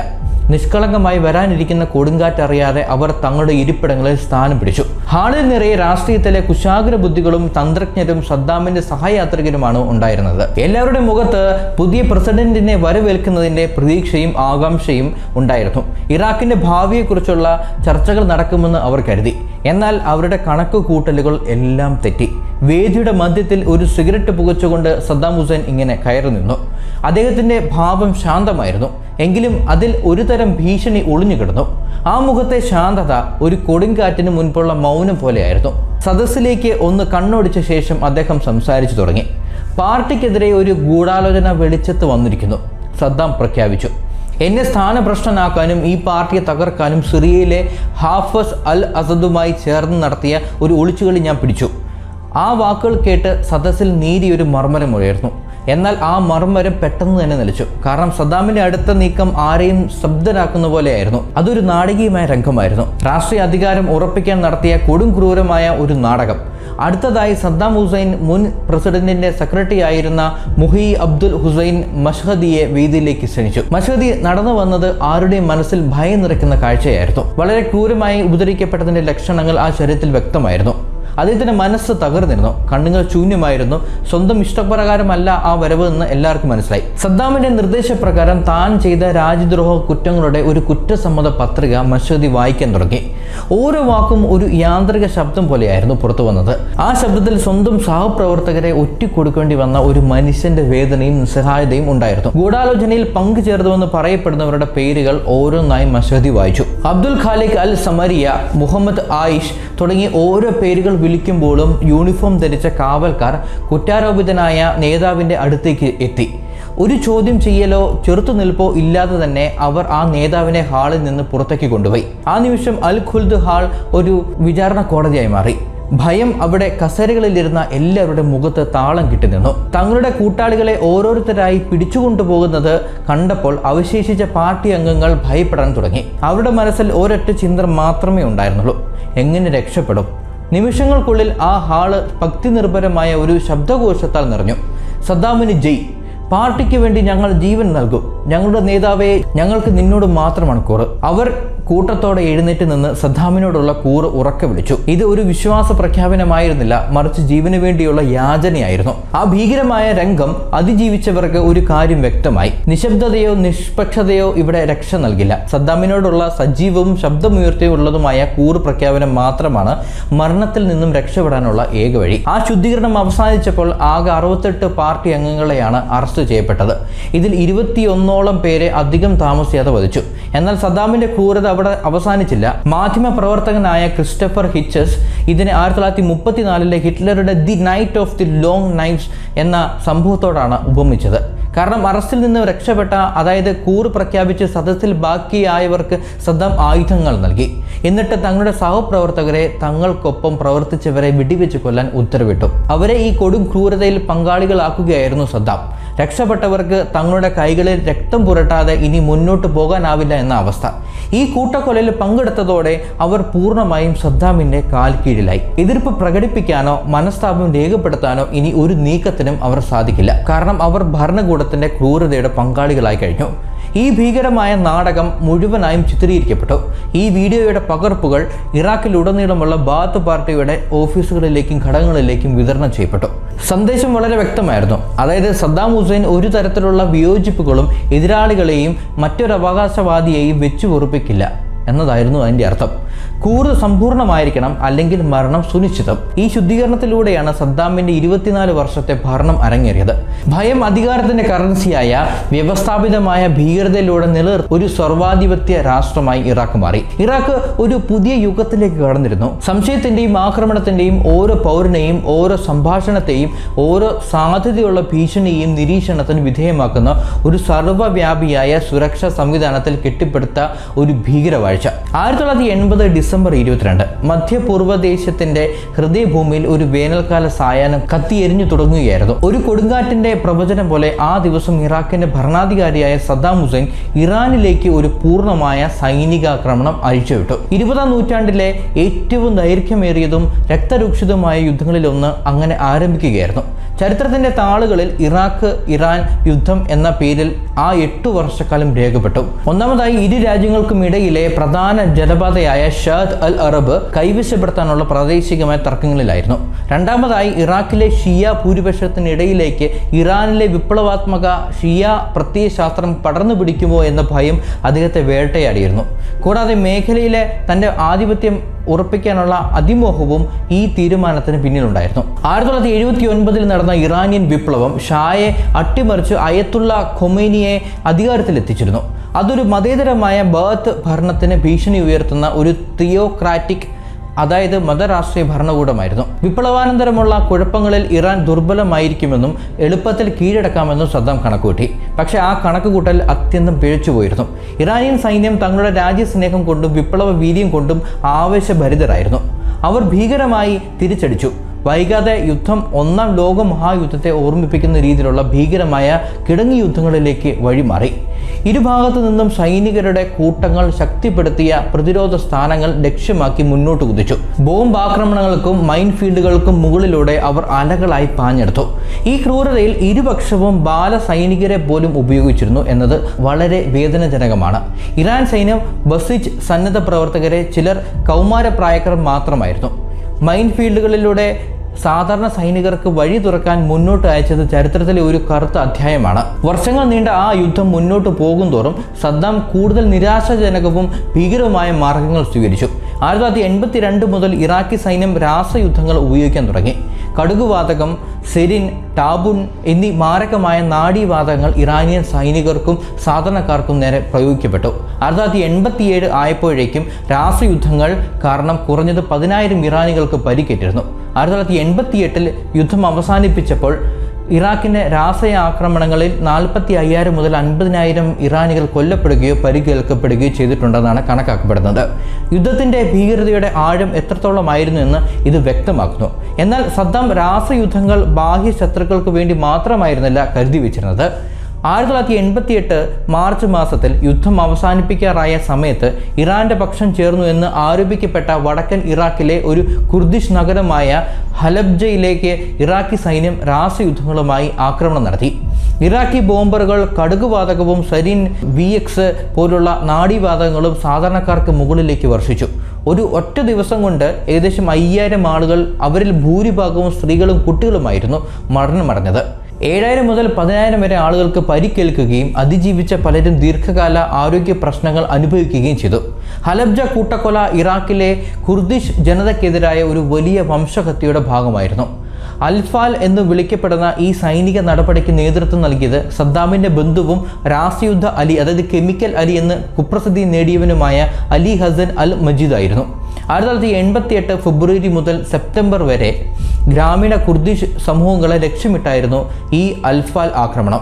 ഓരോ ആക്രമണവും ഓരോ രീതിയിലായിരുന്നു. വ്യോമാക്രമണങ്ങളും രാസയുദ്ധ പ്രയോഗങ്ങളും, തുടർന്ന് സൈനികരുടെ പ്രവേശനവും കൂട്ടക്കൊലകളും ഗ്രാമങ്ങൾ നശിപ്പിക്കലും 1000-ലധികം ഗ്രാമങ്ങൾ തകർക്കപ്പെടുകയും ചെയ്തു. ഏകദേശം 50,000 മുതൽ 1,82,000 വരെ കുർദിഷ് സാധാരണക്കാർ ഈ ക്യാമ്പയിനിൽ കൊല്ലപ്പെട്ടതായി കണക്കാക്കപ്പെടുന്നു. 1988 ഓഗസ്റ്റ് മാസത്തിൽ ഐക്യരാഷ്ട്രസഭയുടെ മധ്യസ്ഥതയിൽ ഇറാൻ ഇറാഖ് യുദ്ധം ഒരു വെടിനിർത്തലോടെ അവസാനിപ്പിച്ചു. ആ യുദ്ധത്തിൽ യഥാർത്ഥത്തിൽ ഒരു വിജയി ഉണ്ടായിരുന്നില്ല. ഇറാഖ് സാമ്പത്തികമായി പാടെ തകർന്നു, കടക്കെണിയിലായി, ജനസംഖ്യ മാനസികമായി തളർന്നു. എന്നിരുന്നാലും സദ്ദാം ആഭ്യന്തരമായി കൂടുതൽ ശക്തി നേടി. അദ്ദേഹം പൂർണ്ണമായ അധികാരം ഉറപ്പിക്കുകയും അങ്ങേയറ്റത്തെ ക്രൂരതകൾ ചെയ്യാൻ കഴിവുള്ള ഒരു സൈനിക ശക്തിയെ വളർത്തിയെടുക്കുകയും ചെയ്തിരുന്നു. ആ 8 വർഷത്തെ യുദ്ധം ഒരു രാഷ്ട്രത്തലവന്റെ തെറ്റായ കണക്കുകൂട്ടലുകളും അതിമോഹവും ഒരു ജനതയ്ക്ക് സമ്മാനിച്ച ദുരിതത്തിന്റെ അവസാനിക്കാത്ത കഥയായി ചരിത്രത്തിൽ നിലകൊള്ളുന്നു. ഇറാഖിന്റെ ചരിത്രത്തിലെ ഇരുളടഞ്ഞ ഒരു അധ്യായമാണ് 1982 ദുജൈൽ കൂട്ടക്കൊല. അതൊരു സൂചന മാത്രമായിരുന്നു. ഭരണകൂടത്തിന്റെ ക്രൂരമായ അടിച്ചമർത്തൽ രീതികൾക്ക് ഉദാഹരണമായി ചരിത്രം ആ സംഭവം അടയാളപ്പെടുത്തിയിരിക്കുന്നു. ഷിയ രാഷ്ട്രീയ സംഘടനയായ ദവ പാർട്ടിയുടെ പ്രവർത്തകർ സദ്ദാം ഹുസൈനെ വധിക്കാൻ നടത്തിയ ശ്രമം പരാജയപ്പെട്ടതോടെ ഇറാഖിന്റെ ഏകാധിപതിയുടെ പ്രതികരണം അതിവേഗവും ദയാരഹിതവുമായിരുന്നു. പ്രതികാരത്തിന്റെ കറുത്ത കൈകൾ ആദ്യം നീണ്ടത് ദുജൈൽ എന്ന കൊച്ചു ഗ്രാമത്തിലേക്കായിരുന്നു. സദ്ദാമിന്റെ സുരക്ഷാ സേന ഗ്രാമം വളഞ്ഞു. ടാങ്കുകളും കനത്ത പീരങ്കികളും ഉപയോഗിച്ച് അവർ ഗ്രാമത്തെ ആക്രമിച്ചു. ആകാശത്ത് നിന്ന് ബോംബുകൾ വർഷിച്ചു. ഹെലികോപ്റ്ററുകൾ ആകാശത്ത് വട്ടമിട്ട് പറന്നു. ഇത് താഴെയുള്ളവരുടെ ഭയം വർദ്ധിപ്പിച്ചു. അതൊരു സൈനിക നടപടിയായിരുന്നില്ല, ഒരു ജനതയെ ഒന്നാകെ ശിക്ഷിക്കുന്നതിൻ്റെ ഭീകരമായ കാഴ്ചയായിരുന്നു. 1500-ലധികം ആളുകൾ, അതിൽ 500ഓളം സ്ത്രീകളും കുട്ടികളും ഉൾപ്പെടും, അറസ്റ്റ് ചെയ്യപ്പെട്ടു. തിഗ്രിതിലെയും ബാഗ്ദാദിലെയും സൗദി അതിർത്തിക്കടുത്തുമുള്ള രഹസ്യ തടവറകളിലേക്ക് അവരെ വലിച്ചിഴച്ചു. ആ തടവറകൾ വെറും കെട്ടിടങ്ങളായിരുന്നില്ല, മനുഷ്യരഹിതമായ പീഡനങ്ങളുടെ കേന്ദ്രങ്ങളായിരുന്നു. ദുജൈലിൽ നിന്ന് പിടിക്കപ്പെട്ട ഓരോരുത്തരെയും വ്യവസ്ഥാപിതമായി പീഡിപ്പിച്ചു. സ്ത്രീകൾക്ക് പോലും പീഡനമേറ്റു. ചില ഗ്രാമീണരെ സദ്ദാം ഹുസൈൻ നേരിട്ട് ചോദ്യം ചെയ്യുന്നതിൻ്റെ ദൃശ്യങ്ങൾ പോലും പിന്നീട് പുറത്തു വന്നിരുന്നു. അത് അയാളുടെ ക്രൂരതയുടെ ആഴം വെളിവാക്കി. ഒടുവിൽ 148 പുരുഷന്മാരെയും ആൺകുട്ടികളെയും തൂക്കിലേറ്റി. ശിക്ഷ അതുകൊണ്ടും തീർന്നില്ല. ആ ഗ്രാമത്തിന്റെ ജീവനാഡിയായിരുന്ന ഈന്തപ്പന തോപ്പുകളും ഫലവൃക്ഷ തോട്ടങ്ങളും ഉൾപ്പെടെയുള്ള കാർഷിക അടിസ്ഥാന സൗകര്യങ്ങൾ ഭരണകൂടം മനഃപൂർവ്വം നശിപ്പിച്ചു. ദുജൈലിന്റെ സമ്പദ് വ്യവസ്ഥയെ തകർക്കുക എന്നതായിരുന്നു അതിന്റെ ലക്ഷ്യം. ഈ കൂട്ടശിക്ഷ സമ്പ്രദായം സദ്ദാമിന്റെ ഭരണത്തിലുടനീളം ആവർത്തിക്കപ്പെട്ട ഒരു രീതിയായിരുന്നു. ഭയം കൊണ്ട് ജനങ്ങളെ കീഴ്പ്പെടുത്തുന്ന ഒരു വ്യവസ്ഥിതി. ഭരണകൂടം രഹസ്യ പോലീസിന്റെയും ഒറ്റുകാരുടെയും തടങ്കൽ കേന്ദ്രങ്ങളുടെയും വിപുലമായ ശൃംഖല നിലനിർത്തി. ഈ തടങ്കൽ കേന്ദ്രങ്ങളിൽ പീഡനം ഒരു ദിനചര്യയായി മാറി. മുഹബറാത്ത്, അതായത് ജനറൽ ഇന്റലിജൻസ് ഡയറക്ടറേറ്റ്, അമൻ അൽ ഖാസ്, അതായത് സ്പെഷ്യൽ സെക്യൂരിറ്റി തുടങ്ങിയ രഹസ്യാന്വേഷണ ഏജൻസികൾക്ക് എന്തും ചെയ്യാനുള്ള അധികാരമുണ്ടായിരുന്നു. തങ്ങൾക്ക് സംശയമുള്ളവരെ അവർക്ക് അപ്രത്യക്ഷമാക്കാം. ചോദ്യം ചെയ്യാനോ വിചാരണ ചെയ്യാനോ നീതി ലഭിക്കാനോ ഒരു സാധ്യതയുമില്ലാത്ത ഒരു ലോകമായിരുന്നു അത്. ഇറാഖിലെ ഓരോ പൗരന്റെയും സ്വകാര്യത ഈ ഏജൻസികളുടെ കാൽക്കീഴിലാണെന്ന ഒരു ഭീതി സദ്ദാം സൃഷ്ടിച്ചെടുത്തു. ഇറാഖിലെ ജനസംഖ്യയുടെ ഏകദേശം 60% വരുന്ന ഷിയ മുസ്ലിങ്ങൾ ഈ അടിച്ചമർത്തലുകളിൽ ഏറ്റവും കൂടുതൽ നേരിട്ട വിഭാഗമാണ്. അധികാരം പൂർണ്ണമായും സുന്നി അറബികളിൽ, അതായത് പ്രത്യേകിച്ചും സദ്ദാമിന്റെ ജന്മദേശമായ തിക്രിത്തിൽ നിന്നുള്ളവരിൽ കേന്ദ്രീകരിച്ചിരുന്നു. ഷിയ മുസ്ലിങ്ങൾ ഭരണകൂടത്തിന്റെ കണ്ണിൽ ഒരു ഭീഷണിയായി മാറി. ഷിയ മത നേതാക്കളും രാഷ്ട്രീയ പ്രവർത്തകരും ഭരണകൂടത്തോട് കൂറില്ലെന്ന് സംശയിക്കുന്ന മുഴുവൻ സമുദായങ്ങളും ലക്ഷ്യമിടപ്പെട്ടു. ആയിരക്കണക്കിന് ആളുകൾ തടവറകളിൽ അപ്രത്യക്ഷരായി. പലരും അവിടെ വെച്ച് ക്രൂരമായി പീഡിപ്പിക്കപ്പെടുകയും വധിക്കപ്പെടുകയും ചെയ്തു. തങ്ങളുടെ വിശാലമായ ജനസംഖ്യ പോലും അവർക്ക് ഒരു സംരക്ഷണം നൽകിയില്ല. വടക്കൻ ഇറാഖിലെ കുർദിഷ് ജനത ദശാബ്ദങ്ങളോളം അറബിവൽക്കരണ ക്യാമ്പയിനുകൾ, നിർബന്ധിതമായി കുടിയൊഴിപ്പിക്കൽ, അക്രമാസക്തമായ അടിച്ചമർത്തൽ എന്നിവ നേരിട്ടു. ഇതിന്റെയെല്ലാം മൂർധന്യാവസ്ഥയിലായിരുന്നു അൽഫാൽ വംശഹത്യ. 1991 ഗൾഫ് യുദ്ധത്തിന് ശേഷം ദുർബലനായ സദ്ദാമിനെതിരെ തെക്ക് ഷിയാക്കളും വടക്ക് കുർദുക്കളും കലാപമുയർത്തിയപ്പോൾ അദ്ദേഹത്തിന്റെ സൈന്യം ആ പ്രക്ഷോഭങ്ങളെ അതിക്രൂരമായി അടിച്ചമർത്തി. റിപ്പബ്ലിക്കൻ ഗാർഡ് യൂണിറ്റുകൾ ഷിയ കലാപം തകർത്തു. നജാഫ്, കർബല തുടങ്ങിയ പുണ്യനഗരങ്ങളിലെ ആരാധനാലയങ്ങൾ നശിപ്പിക്കപ്പെട്ടു. ആയിരക്കണക്കിന് ആളുകൾ കൊല്ലപ്പെട്ടു. സദ്ദാമിന്റെ ഭീകരതയുടെ ഈ സംവിധാനം പ്രവർത്തിച്ചത് എല്ലായിടത്തുമുള്ള നിരീക്ഷണത്തിലൂടെയും ഏകപക്ഷീയമായ തടങ്കലിലൂടെയും പീഡനങ്ങളിലൂടെയും പരസ്യമായ വധശിക്ഷകളിലൂടെയുമാണ്. ഭയം മനസ്സിൽ ഉറപ്പിക്കുക എന്നതായിരുന്നു ഇതിന്റെ എല്ലാം ലക്ഷ്യം. ഇറാഖി പൗരന്മാർ സൂക്ഷിച്ച് സംസാരിക്കാൻ പഠിച്ചു.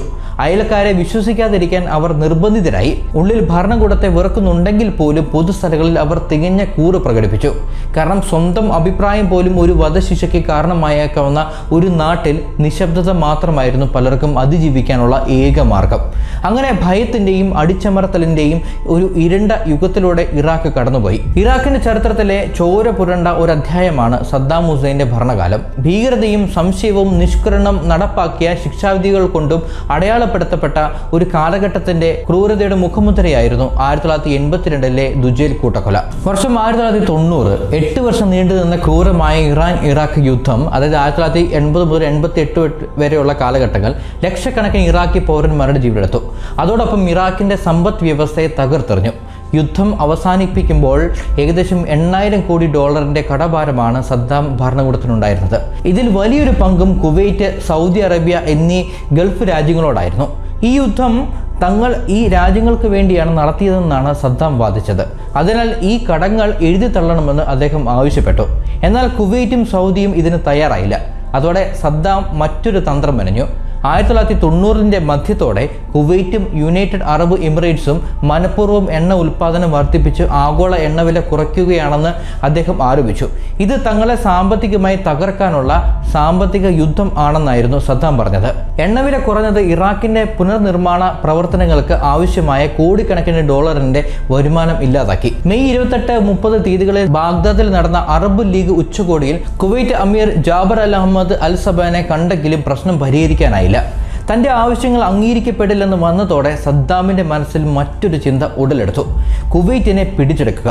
എണ്ണമോഷണ ആരോപണവും സൈനിക സന്നാഹവും 1990 ജൂലൈ 15 സംഘർഷം രൂക്ഷമായി. ഇറാഖ് കുവൈറ്റ് അതിർത്തിയിലുള്ള റുമൈല എണ്ണപ്പാടത്ത് നിന്ന് കുവൈറ്റ് ചെരിഞ്ഞ ഡ്രില്ലിംഗ് വഴി തങ്ങളുടെ എണ്ണ മോഷ്ടിക്കുകയാണെന്ന് ഇറാഖ് ഔദ്യോഗികമായി ആരോപിച്ചു. ഏകദേശം 240 കോടി ഡോളറിന്റെ എണ്ണ കുവൈറ്റ് മോഷ്ടിച്ചുവെന്ന് സദ്ദാം അവകാശപ്പെട്ടു. ഇത് തുടർന്നാൽ സൈനിക നടപടി ഉണ്ടാകുമെന്ന് ഭീഷണി മുടക്കി. ജൂലൈ 22 ആയപ്പോഴേക്ക് ഇറാഖ് കുവൈറ്റ് അതിർത്തിയിലേക്ക് വൻതോതിൽ സൈന്യത്തെ വിന്യസിപ്പിക്കാൻ തുടങ്ങി. ഇത് ഒരു യുദ്ധസന്നാഹം തന്നെയായിരുന്നു. ജൂലൈ 24 ഈജിപ്ഷ്യൻ പ്രസിഡന്റ് ഹോസ്നി മുബാറക്ക് മധ്യസ്ഥതയ്ക്കായി ബാഗ്ദാദിലെത്തി. താൻ കുവൈറ്റിനെ ആക്രമിക്കില്ലെന്ന് മുബാറക്കിന് സദ്ദാം ഉറപ്പു നൽകി. എന്നാൽ അത് ഒരു പച്ചക്കള്ളമായിരുന്നു. ലോകത്തെയും അറബ് നേതാക്കളെയും കബളിപ്പിച്ചുകൊണ്ട് സദ്ദാം തന്റെ രഹസ്യ സൈനിക നടപടിക്ക് പദ്ധതിയിട്ടു. ഓഗസ്റ്റ് 1990 ഇരുളിൽ നടന്ന അധിനിവേശം ആ ദിവസം ഇറാഖി ചരിത്രത്തിലെ ഏറ്റവും വലിയ തന്ത്രപരമായ പിഴവായി മാറി. 1990 ഓഗസ്റ്റ് 2 പുലർച്ചെ 2 മണിക്ക് പ്രോജക്റ്റ് 17 എന്ന രഹസ്യ കോഡ് നാമത്തിൽ സദ്ദാം ഹുസൈൻ കുവൈറ്റിനെ ആക്രമിക്കാൻ ഉത്തരവിട്ടു. ഇറാഖി റിപ്പബ്ലിക്കൻ ഗാർഡിന്റെ 4 എലൈറ്റ് ഡിവിഷനുകളാണ് ആക്രമണത്തിന് നേതൃത്വം നൽകിയത്. First Hammurabi armoured division, second Al Medina Al Munawara armoured division, മൂന്നാമത്തത് തവക്കൽന അൽ അല്ല ഡിവിഷൻ, നാലാമത്തത് നെബുക്കദ്നേസർ ഡിവിഷൻ, മോട്ടോറിസ്റ്റ് ഡിവിഷൻ. 1,00,000-ലധികം വരുന്ന ഇറാഖി സൈന്യം പരിശീലനം സിദ്ധിച്ചവരും യുദ്ധം ചെയ്തവരുമായിരുന്നു. ഹെലികോപ്റ്റർ ഗൺഷിപ്പുകളും യുദ്ധവിമാനങ്ങളും കുവൈറ്റിന്റെ പ്രധാന വ്യോമതാവളങ്ങൾ തകർത്ത് വ്യോമാധിപത്യം സ്ഥാപിച്ചു. ആക്രമണം അതിവേഗമായിരുന്നു. കുവൈറ്റിന്റെ ചെറിയ സൈന്യത്തിന് ഇറാഖിന്റെ വൻ സൈന്യത്തെ നേരിടാൻ കഴിഞ്ഞില്ല. ഇറാഖി കമാൻഡോകൾ നേരിട്ട് കുവൈറ്റ് സിറ്റിയിൽ ഇറങ്ങി തന്ത്രപ്രധാനമായ സ്ഥലങ്ങൾ പിടിച്ചെടുത്തു. മണിക്കൂറുകൾക്കുള്ളിൽ തന്നെ കുവൈറ്റിന്റെ പ്രതിരോധം തകർന്നു. ഓഗസ്റ്റ് 4 ആയപ്പോഴേക്കും അധിനിവേശം തുടങ്ങി. വെറും 2 ദിവസങ്ങൾക്കുള്ളിൽ കുവൈറ്റ് പൂർണ്ണമായും പരാജയപ്പെട്ടു. കുവൈറ്റ് അമീർ ജാബർ അൽ അഹമ്മദ് അൽ സബ രാജ്യം വിട്ട് പലായനം ചെയ്തു. കുവൈറ്റിന്റെ തന്ത്രപ്രധാനമായ എണ്ണപ്പാടങ്ങൾ ഇറാഖി സേനയുടെ നിയന്ത്രണത്തിലായി. ഇറാഖി സൈന്യം പിന്നീട് സൗദി അറേബ്യൻ അതിർത്തിയിലേക്ക് നീങ്ങി. സദ്ദാം സൗദിയുടെ എണ്ണപ്പാടങ്ങളും പിടിച്ചെടുക്കാൻ ശ്രമിക്കുമോ എന്ന ഭയം ലോകമെമ്പാടും പരന്നു. അധിനിവേശവും കൂട്ടിച്ചേർക്കലും കുവൈറ്റിന്റെ പരാജയശേഷം ഇറാഖി സേന സിസ്റ്റമാറ്റിക്കായ കൊള്ളകൾ ആരംഭിച്ചു. സർക്കാർ കെട്ടിടങ്ങൾ, ബാങ്കുകൾ, ആശുപത്രികൾ, മ്യൂസിയങ്ങൾ, സ്വകാര്യ ഭവനങ്ങൾ എന്നിവ കൊള്ളയടിക്കപ്പെട്ടു. കുവൈറ്റ് പൗരന്മാർ ക്രൂരമായ പീഡനത്തിനും തടങ്കലിനും വധശിക്ഷയ്ക്കും ഇരയായി. അധിനിവേശ സേന സാധാരണക്കാർക്കെതിരെ വ്യാപകമായ അതിക്രമങ്ങൾ നടത്തി. 1990 ഓഗസ്റ്റ് 8 സദ്ദാം ഹുസൈൻ കുവൈറ്റിനെ ഔദ്യോഗികമായി ഇറാഖിനോട് കൂട്ടിച്ചേർത്തു. തുടക്കത്തിൽ കുവൈറ്റ് റിപ്പബ്ലിക് എന്നൊരു പാവഭരണം സ്ഥാപിച്ചെങ്കിലും പിന്നീട് രാജ്യം പൂർണ്ണമായും ഇറാഖിന്റെ ഭാഗമാക്കി.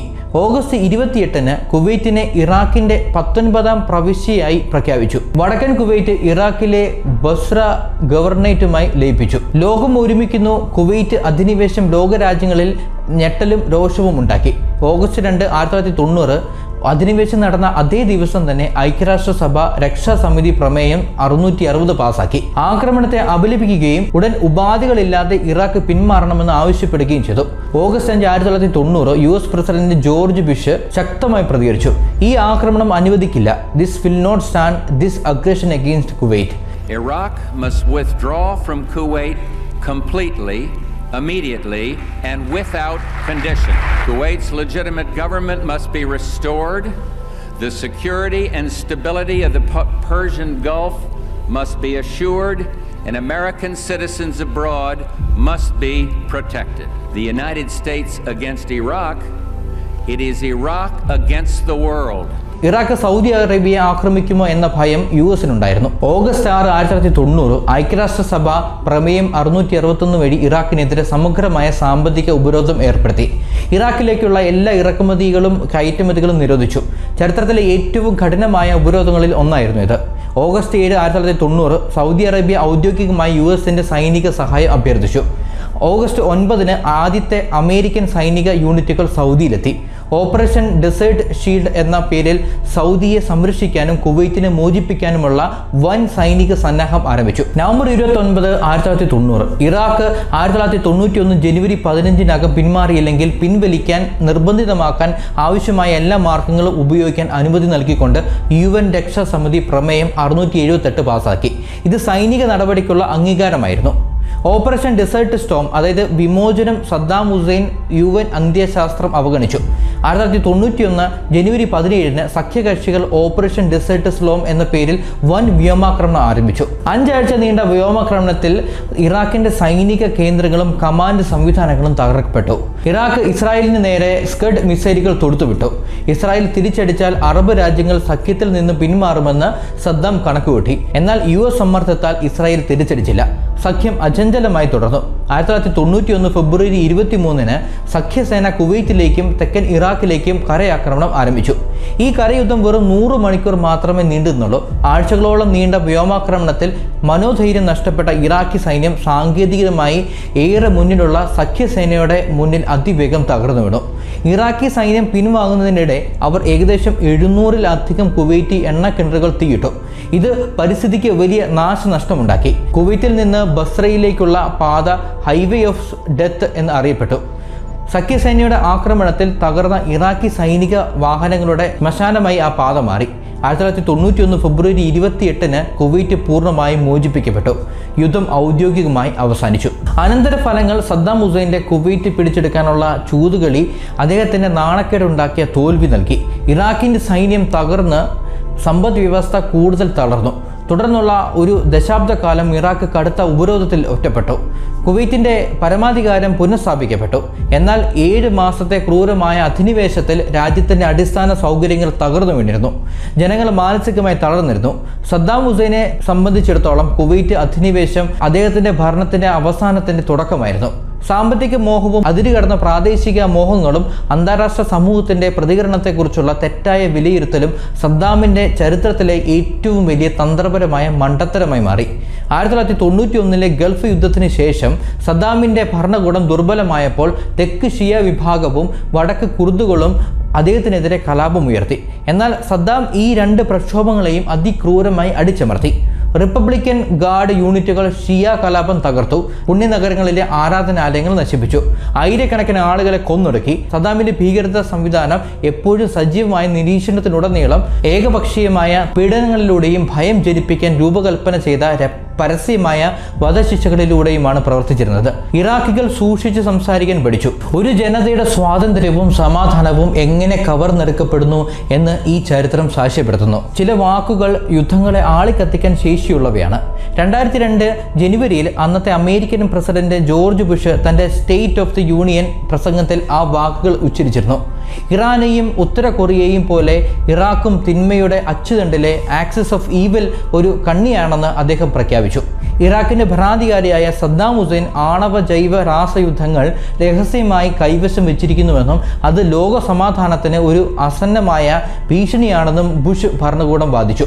എന്നാൽ പിന്നീട് ഈ വാദങ്ങളെല്ലാം അടിസ്ഥാനരഹിതമാണെന്ന് തെളിയിക്കപ്പെട്ടു എന്നതാണ് ചരിത്രം. എങ്കിലും ആ നുണകൾ മതിയായിരുന്നു ഒരു യുദ്ധത്തിന്റെ ഔദ്യോഗിക ന്യായീകരണമായി അവ മാറിയത്. കാത്തിരിപ്പിനൊടുവിൽ 2003 മാർച്ച് 20 ആ നീണ്ട കാഹളം മുഴങ്ങി. അമേരിക്കയുടെ നേതൃത്വത്തിലുള്ള സഖ്യസേന ഇറാഖിന്റെ മണ്ണിലേക്ക് അധിനിവേശം ആരംഭിച്ചു. ഇറാഖിന്റെ സ്വാതന്ത്ര്യത്തിന് വേണ്ടിയുള്ള ഓപ്പറേഷൻ എന്ന അർത്ഥത്തിൽ ഓപ്പറേഷൻ ഇറാഖി ലിബറേഷൻ എന്ന് ആദ്യം പേരിട്ടിട്ടുള്ള ഈ സൈനിക നടപടി പിന്നീട് ഓപ്പറേഷൻ ഇറാഖി ഫ്രീഡം എന്ന് പുനർനാമകരണം ചെയ്യപ്പെട്ടു. സദ്ദാമിന്റെ ഭരണകൂടത്തെ തകർക്കുക, ആരോപിക്കപ്പെട്ട ആയുധ ശേഖരം ഇല്ലാതാക്കുക എന്നിവയായിരുന്നു അവരുടെ പ്രാഥമിക ലക്ഷ്യങ്ങൾ.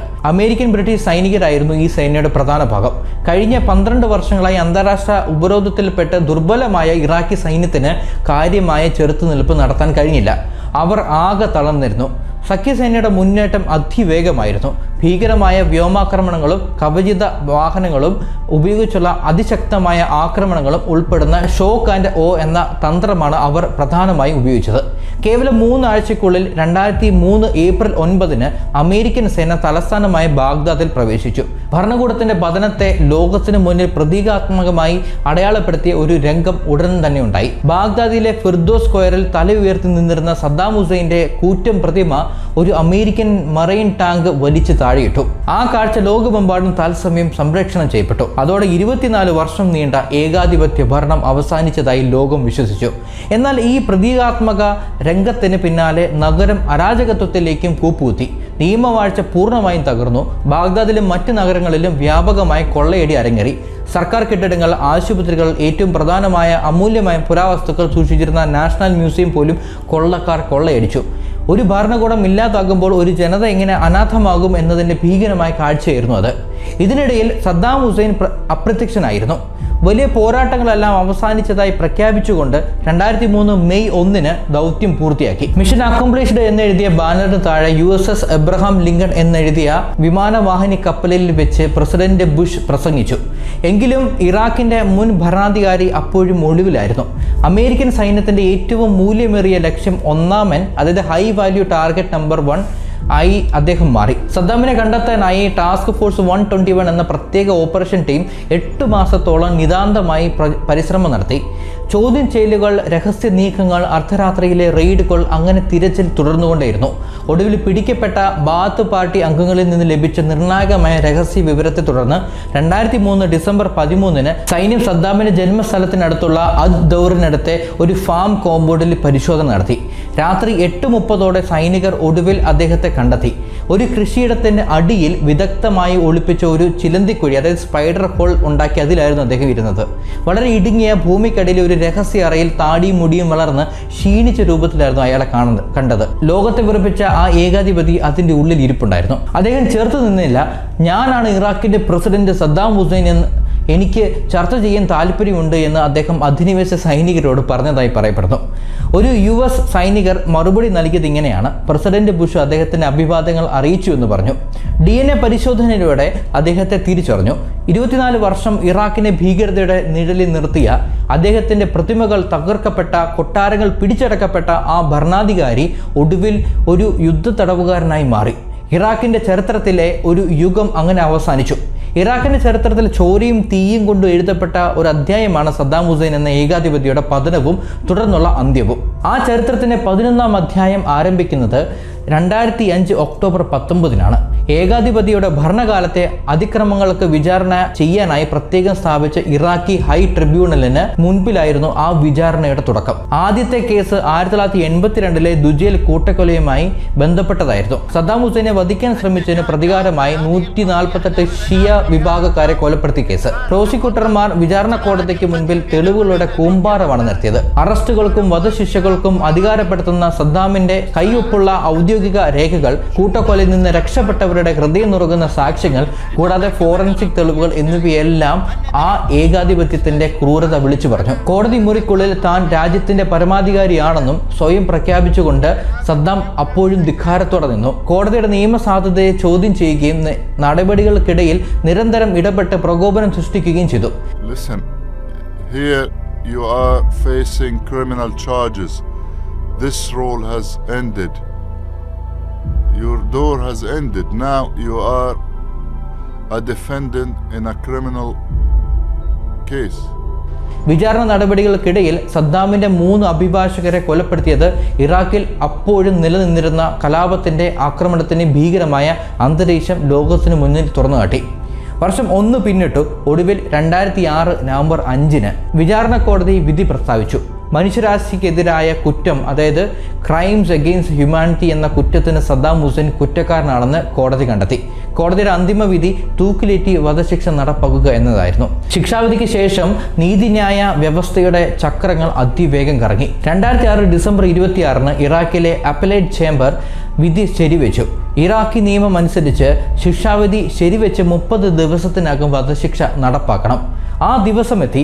4 ദിവസങ്ങൾക്കപ്പുറം 2006 ഡിസംബർ 30 ലോകമെമ്പാടുമുള്ള മുസ്ലിങ്ങൾ ബലിപെരുന്നാൾ, അതായത് ഈദ് അൽ അദ ആഘോഷിക്കുന്ന പുണ്യദിനത്തിൻ്റെ ആദ്യ പ്രഭാതത്തിൽ സദ്ദാം ഹുസൈനെ തൂക്കിലേറ്റി. ഇറാഖിൻ്റെ ചരിത്രത്തിലെ ഏറ്റവും വിവാദമായ ഒരു അധ്യായത്തിന് അതോടെ തിരശ്ശീല വീണു.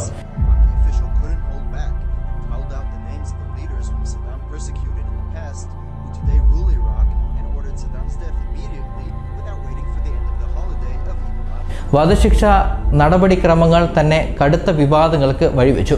മാനവാവകാശ സംഘടനകൾ സത്യത്തിൽ വധശിക്ഷയെ എതിർത്തു. അത് ക്രൂരവും മനുഷ്യരഹിതവുമായ ശിക്ഷാവിധിയാണെന്ന് അവർ വാദിച്ചു. എന്നാൽ ശിക്ഷ നടപ്പാക്കുന്നതിനിടയിലെ ചില സംഭവങ്ങൾ കൂടുതൽ കലുഷിതമായ ചിത്രമാണ് ലോകത്തിന് നൽകിയത്.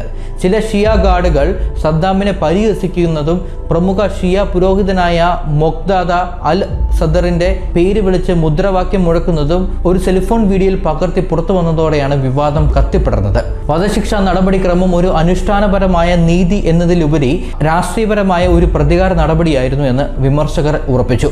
അന്ത്യനിമിഷത്തിൽ തൂക്കുകയറിന് മുന്നിൽ സദ്ദാം തന്റെ ധീരത കൈവിടാതെ നിന്നു. അദ്ദേഹം ശാന്തനായി ഇസ്ലാമിക വിശ്വാസ പ്രഖ്യാപനമായ ഷഹാദത്ത് കലിമ ഉരുവിട്ടു. സദ്ദാം ഹുസൈൻ്റെ പൈതൃകം ഇന്നും ഇറാഖിൽ ശക്തമായി തുടരുന്ന ഒരു സങ്കീർണമായ വിഷയമാണ്. അദ്ദേഹത്തിൻ്റെ ഭരണത്തിന് കീഴിൽ ക്രൂരതകൾ നേരിട്ട ഇരകൾക്ക് കാണാതായവരുടെ കുടുംബങ്ങൾ ഒരു വധശിക്ഷയ്ക്കും പതിറ്റാണ്ടുകളുടെ ഭീകരതയ്ക്ക് പകരമാകാൻ കഴിയില്ല. എന്നാൽ മറുവശത്ത് പ്രത്യേകിച്ചും സുന്നി അറബ് വിഭാഗങ്ങൾക്കിടയിൽ സദ്ദാം ഒരു ശക്തനായ നേതാവ് എന്ന നിലയിൽ ഓർമ്മിക്കപ്പെടുന്നു. അദ്ദേഹത്തിൻ്റെ ക്രൂരതകൾക്കിടയിലും അദ്ദേഹം രാജ്യത്തിൻ്റെ സ്ഥിരതയും സുരക്ഷയും ദേശസ്നേഹവും നൽകിയെന്ന് വിശ്വസിക്കുന്നവരുമുണ്ട്. സദ്ദാമിന് ശേഷമുള്ള ഇറാഖ് സമാധാനത്തിൻ്റെ താഴ്വരയായിരുന്നില്ല. അത് കുഴപ്പങ്ങളുടെയും കലാപങ്ങളുടെയും ഒരു പുതിയ യുഗത്തിന് തുടക്കമിട്ടു. അമേരിക്കൻ അധിനിവേശം, തീവ്രവാദികളുടെ കടന്നുകയറ്റം, വിഭാഗീയ കലാപം, ഭീകരവാദ ഗ്രൂപ്പുകളുടെ വളർച്ച എന്നിവയാൽ ബുദ്ധിമുട്ടി. അധിനിവേശത്തിന് പ്രധാന കാരണമായി പറഞ്ഞ വൻ നശീകരണ ശേഷിയുള്ള ആയുധങ്ങൾ കണ്ടെത്താൻ കഴിയാതെ വന്നത് യുദ്ധത്തിന്റെ നിയമസാധുതയെ തന്നെ ഇല്ലാതെയാക്കി. ഇറാഖ് ആഭ്യന്തര യുദ്ധത്തിലേക്ക് വഴുതി വീഴുകയായിരുന്നു. അവിടെ സുന്നി ഷിയ സേനകളും സഖ്യകക്ഷി സൈന്യവും പരസ്പരം പോരടിച്ചു. സദ്ദാം ഹുസൈൻ്റെ വധശിക്ഷയോടെ നീതി പൂർത്തിയായോ?